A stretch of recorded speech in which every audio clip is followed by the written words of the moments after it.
Sawubona mfana. NdinguNomafu kaLamla, ndihlala apha e-Unit 2 ngasegaraji, ngase-engine garage. Khona amasheki alapha.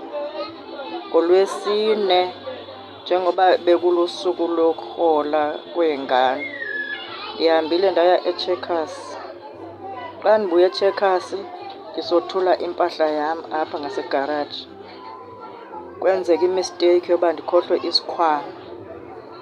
Isikhwama phakathi besinama-ID am omabini, sinesitifiketi sengane, kunamakhadi asesibhedlele ndithatha ngawo iipilisi endiya ngawo nje kudokotela, kunemakhadi okurhola nemali phakathi, nencwadi endibhatala ngayo kumasingcwabisane wam. Ndikhohlwe esi sikhwama ndakhumbula iteksi seyinyukile. Ndithe xa ndilandela ngenye iteksi ndayifumana le teksi emobeni. Kukho intombazana eye yagibela apha ngasegaraji. Le ntombazana iye yagibela ngondehlisa impahla yazohlala apha kule ndawo bendihleli kuyona. So ndithe xa ndiyifumana iteksi emobeni yabathi ukhondaktha, hayi akasibonanga isikhwama.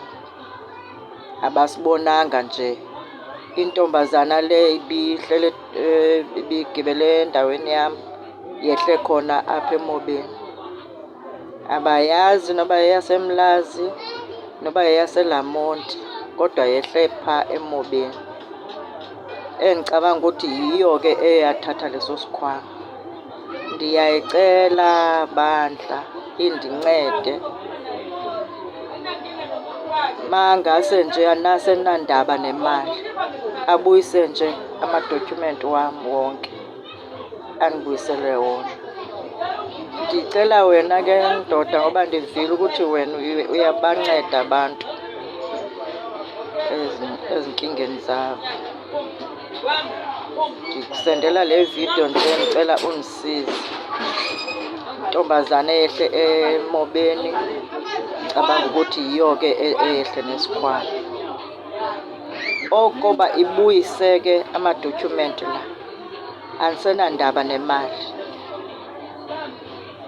Ngoba imali endicinga uba ibiphaa noba ibiphaa ko-800. Kodwa ke andinandaba nayo, makabuyise izinto ezi zibalulekileyo. Wese ndiwesa ama-ID nezetifiketi, please.